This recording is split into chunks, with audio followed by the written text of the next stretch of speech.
다 같이 묵상하심으로 3일 예배 드리도록 하겠습니다.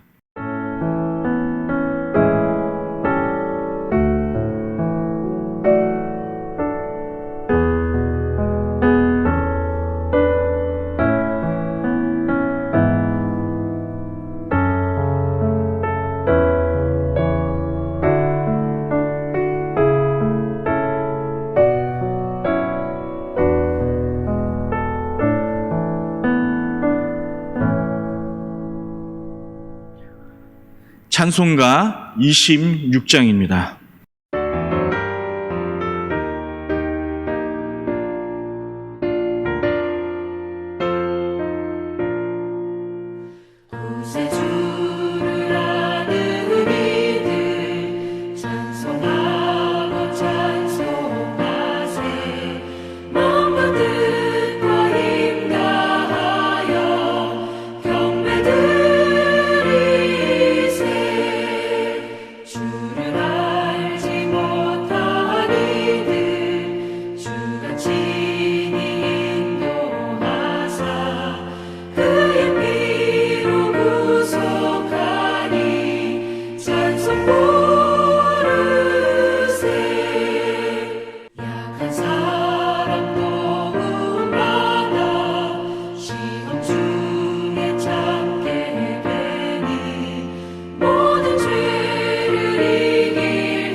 오늘 우리에게 주시는 하나님 말씀은 빌립보서 1장 29절과 30절 말씀입니다. 제가 하나님 말씀 봉독해 올리도록 하겠습니다. 그리스도를 위하여 너희에게 은혜를 주신 것은 다만 그를 믿을 뿐 아니라 또한 그를 위하여 고난도 받게 하려 하심이라. 너희에게도 그와 같은 싸움이 있으니 너희가 내 안에서 본 바요 이제도 내 안에서 듣는 바니라. 아멘. 할렐루야. 오늘 본 말씀을 보시면 그리스도를 위하여라고 말씀이 시작되면서 그 뒤에 너희에게 은혜를 주신 것을 수식하는 관계로서 오늘 본문이 이어지는 것을 확인할 수 있습니다. 뒤에 오늘 구절은 모두 너희에게 은혜를 주신 것을 설명하기 위해서 그 뒤에 후반부의 모든 기록들이 다 이렇게 설명되어지는 거예요. 무슨 말인가 하면 다시 설명을 드리면 이런 거예요. 너희에게 은혜를 베푼 것은 모든 것이 그리스도를 위한 것이다 라고 오늘 읽으신 본문의 내용을 이렇게 해석하시면 되는 겁니다. 다시 말해 그리스도를 위한 것은 그를 믿는 것과 그를 위하여 고통받는 것이며 바울 자신도 이 싸움에서 자유로울 수 없으며 또한 지금 현재도 이 영적 싸움을 싸우고 있다라고 말하고 있는 것입니다. 그러므로 오늘 말씀의 결론이자 핵심은 이런 것입니다. 신자가 이 세상에서 아무런 걱정 없이 평탄하게 살 수 없을까라는 이 질문의 답은 바울 사도는 그럴 수 없다라고 우리에게 가르쳐주고 있는 것이죠. 사랑하는 성도 여러분, 실망스럽겠지만 왜 그렇겠습니까? 이 세상은 죄악으로 가득한 곳이고 그러므로 인해서 정상적이지 못한 상황에 있기 때문에 그렇습니다. 그래서 신자는 날마다 영적으로 깨어있는 것이 맞습니다. 요즘 이제 우리가 교회 안에서 이러한 영적 세계 또 이 땅에서가 아닌 저 천국을 사모하며 살아야 한다라고 하면 왠지 모르게 이러한 말씀들은 구시대적인 발상이자 시대와는 동떨어진 말씀처럼 이렇게 받아들이고 또 설교자들을 그렇게 치부하는 성도들을 볼 수 있습니다.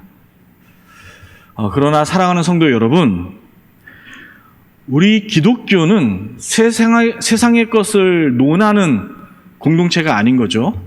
우리는 눈에 보이지 않는 하나님의 나라를 이야기하는 영적 세계를 믿는 사람들입니다.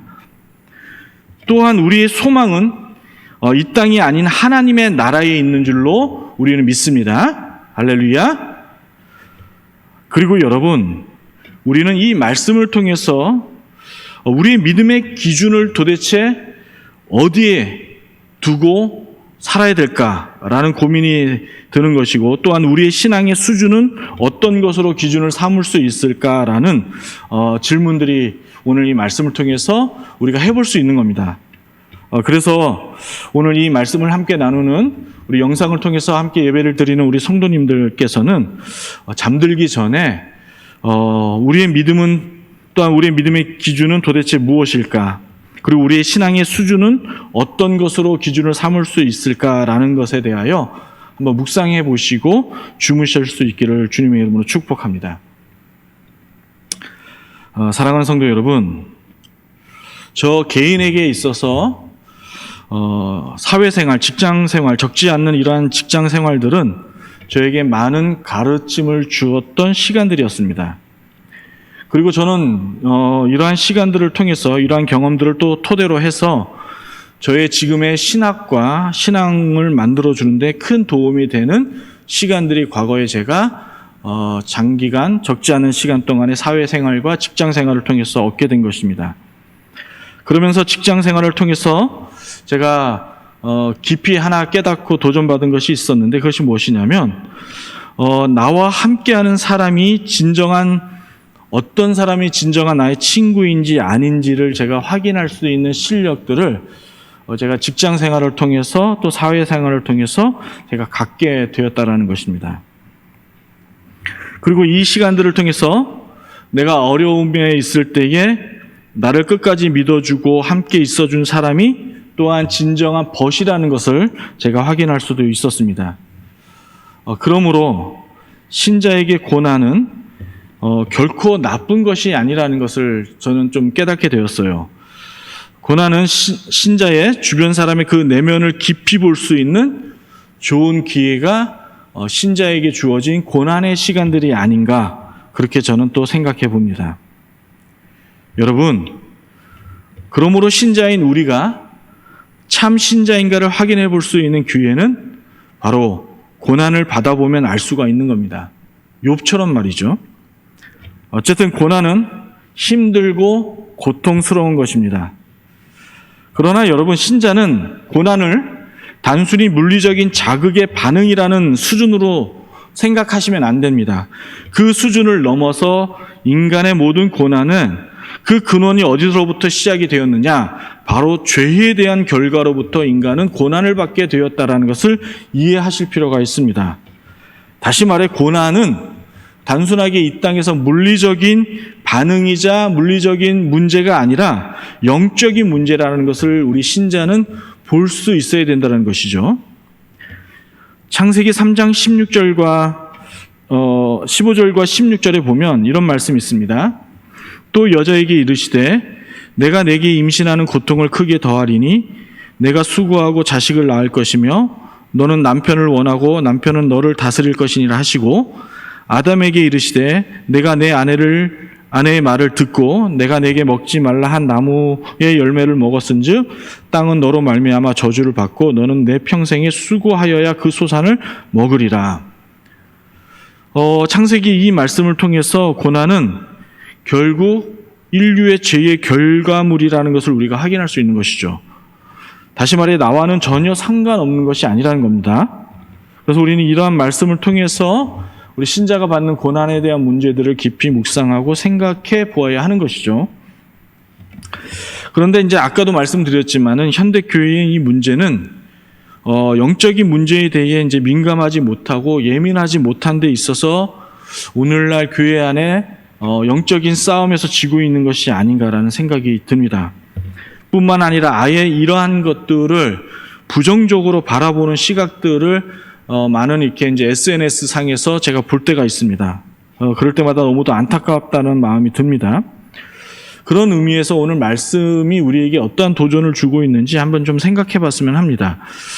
사랑하는 성도 여러분, 이 빌립보서가 우리에게 말하는 것은 신자이기에 고난이 오는 것이고 신자이기에 억울함을 받을 수 있다라는 것을 지금 가르쳐주고 있는 것입니다. 그러므로 신자는 참아야 하는 것이고 인내되어야 한다라는 것을 빌립보서의 말씀을 통해서 요구되고 있는 것이죠. 우리가 또한 디모데후서 1장 8절에 보면 바울이 디모데에게 이런 말씀을 남긴 것을 볼 수 있습니다. 그러므로 너는 내가 우리 주를 증언함과 또는 주를 위하여 갇힌 자 된 나를 부끄러워하지 말고 오직 하나님의 능력을 따라 복음과 함께 고난을 받으라. 고난은 복음을 믿고 따라 사는 성도에게 반드시 고난이 따른다라는 것입니다. 그러면 우리는 복음을 위해서 받는 고난이 어떤 고난이고 나 개인의 정욕 때문에 받는 고난이 어떤 것인지를 분별할 줄 아는 실력이 요구되고 필요하겠습니다. 우리 첫 번째입니다. 우리 복음을 위한 고난입니다. 이 복음을 위한 고난에는 반드시 복음이 증거된다라는 사실을 알 수 있습니다. 그러니까 고난 속에서 복음이 오히려 더 활발하게 역사되어지고 그 고난을 통해서 내 주변에 예수 그리스도가 증거되어진다라는 것이죠. 바울 사도를 비롯해서 여러 사도들의 사역을 보면 필수 과목처럼 그들의 삶에는 반드시 고난이라는 것이 함께 동반되었습니다. 그런데 그들에게 있어서 단순히 고난으로 끝난 것이 아니라 그들의 고난 속에서는 무엇이 있었습니까? 예수 그리스도의 복음의 증거가 되어졌다는 것이죠. 그러므로 현대를 사는 여러분과 저 역시 복음을 증거하다 받는 고난을 두려워할 필요가 없는 것입니다. 그리고 그 뒤에 놀라운 일을 기대하며 견뎌낼 수 있는 삶의 태도가 신자의 올바른 성도의 삶의 모습이라고 할 수 있겠습니다. 두 번째, 개인의 정욕을 위해서 받는 고난입니다. 개인의 안녕과 정욕을 위해 받는 고난에는 제일 먼저 나타나는 것이 뭐냐면 하나님의 나라의 훼손입니다. 하나님의 나라가 무너지는 것을 볼 수 있죠. 그리고 그 안에는 하나님의 나라가 존재하지 않습니다. 그러니까 우리가 내 고난 속에서 내가 지금 겪고 있는 문제 속에서 하나님의 나라가 증거되지 않는다? 그러면 그 문제의 근원은 바로 나의 정욕과 나의 안녕을 위해서 살았다라는 것이죠. 성도는 그렇게 분별할 수 있어야 되는 겁니다. 한국교회 성도님들은 천국하면 대체로 죽어서 가는 것으로만 이해를 합니다. 여러분, 이와 같은 지식은 반은 맞고 반은 틀립니다. 그러므로 정답이 아닌 것이죠. 죽어서 천국에 들어가기가 더욱더 어렵습니다. 여러분, 이 복음서의 예수님의 사역의 초기를 보면 예수님께서 이렇게 말씀하신 것을 우리가 기억합니다. 회개하라, 천국이 가까이 왔다라고 선포하셨죠. 제가 회개에 대해 따로 설명을 드리지 않아도 잘 아시리라 생각이 됩니다. 이 천국의 질서를 무시하고 거부하며 살던 사람이 주님을 만남으로 다시금 천국 질서를 따라 사는 사람으로 변화됐다라는 것이에요. 이게 이제 회개를 이야기하는 것이거든요. 진정 우리를 위한 것임을 믿고 그 말씀을 순종하며 사는 것이죠. 그리고 예수님이 우리의 왕이심을 믿고 그 왕 대신 예수님의 통치를 받는 것이 바로 회개하며 천국으로 나아가는 삶의 태도가 되는 것입니다. 그러니까 성도의 삶 가운데에 이러한 회개하고 하나님의 통치가 이루어지는 삶이 없다면 죽어서 천국 가기가 힘들다는 얘기를 제가 말씀드리는 겁니다. 이 땅에서 성도가 하나님의 통치의 수단이 되는 말씀을 따라 살지 않는데 어떻게 죽어서 천국에 들어갈 수 있겠습니까? 그건 말이 안 되는 것이죠. 불가능한 일인 것입니다. 따라서 정욕을 위해 받는 고난은 하나님의 나라와 전혀 무관된 이름으로 복음의 증거가 일어나지 않습니다. 다시 한번 정리해 드리겠습니다. 복음을 위해 받는 고난은 반드시 그 고난 가운데 어떤 일이 벌어진다고요? 복음의 확장성이 일어납니다. 복음이 반드시 증거됩니다. 반면에 나의 안녕과 정욕을 위하여 받는 고난은 하나님의 나라가 훼손되어지는 그 사건들을 우리가 목격하게 된다는 것이죠. 우리가 이 두 가지의 사실을 보고 나를 위한 사건인가 하나님의 나라를 위한 사건인가라는 것을 우리가 분별할 수 있다는 것입니다. 사랑하는 성도 여러분, 그러므로 바울 사도는 에베소서 4장 11절과 16절까지의 말씀을 통해서 우리에게 이렇게 가르칩니다. 이 말씀을 읽어드리고 오늘 설교를 마치려고 합니다. 에베소서 4장 11절과 16절 말씀입니다. 제가 읽어드리겠습니다. 그가 어떤 사람은 사도로, 어떤 사람은 선지자로, 어떤 사람은 복음을 전하는 자로, 어떤 사람은 목사와 교사로 삼으셨으니 이는 성도를 온전하게 하여 봉사의 일을 하게 하며 그리스도의 몸을 세우려 하심이라.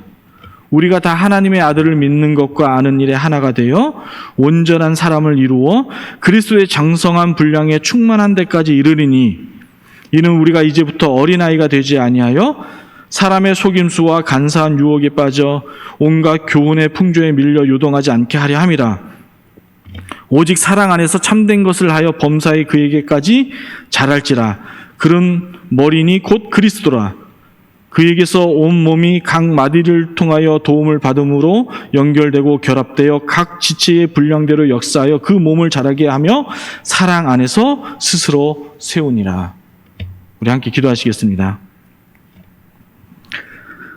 하나님, 성경은 신자이기에 이 땅에서 받는 고난이 당연한 것이라고 가르치고 있습니다. 하나님, 신자에게 평안한 삶만 주어지기를 바라는 그릇되고 잘못된 그러한 신앙관에서 벗어나 그리스도 안에서 받는 고난을 기쁨으로 여기고 그 일을 통하여 하나님의 나라가 확장되어지고 전파된다는 사실을 오늘 도전받아 우리가 이 땅 가운데 예수 그리스도의 복음을 위하여 받는 고난을 기쁨으로 여기며 살아갈 수 있도록 주여 인도하여 주시옵소서. 그러므로 인하여 우리가 교회 안에서 어떤 사람은 사도로, 어떤 사람은 선지자로, 어떤 사람은 복음 전하는 자로, 어떤 사람은 목사와 교사로 세움받았다는 것을 믿고 그 세움 가운데에 우리의 믿음과 우리의 충성을 성실히 행하며 살아갈 수 있도록 도와주시옵소서. 오늘 예배 가운데 하나님의 모든 신실하심과 하나님의 충만하심이 우리 가운데 있게 하여 주시옵소서. 감사드리며 예수님의 이름으로 기도드렸습니다. 아멘. 찬송가 407장 부르시도록 하겠습니다.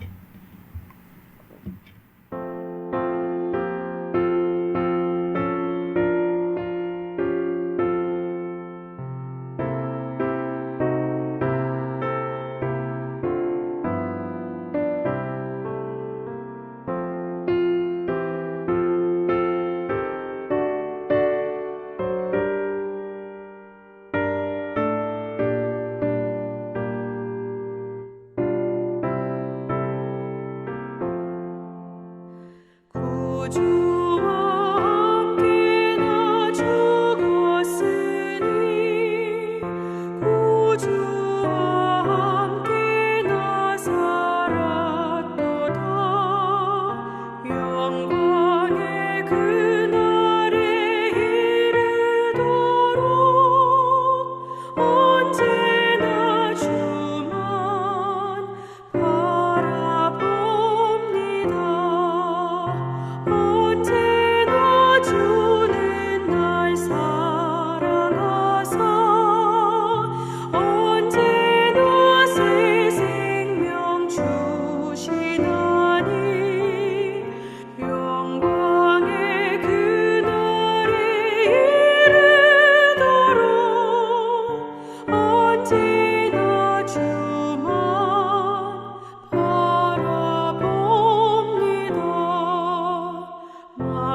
우리 다 같이 주님께서 가르쳐 주신 주기도문으로 마치도록 하겠습니다. 하늘에 계신 우리 아버지여, 이름이 거룩히 여김을 받으시오며 나라에 임하옵시며 뜻이 하늘에서 이룬 것 같이 땅에서도 이루어지이다. 오늘날 우리에게 일용할 양식을 주옵시고 우리가 우리에게 죄 지은 자를 사하여 준 것 같이 우리의 죄를 사하여 주옵시고 우리를 시험에 들게 하지 마옵시고 다만 악에서 구하옵소서. 대개 나라와 건세와 영광이 아버지께 영원히 있사옵나이다. 아멘.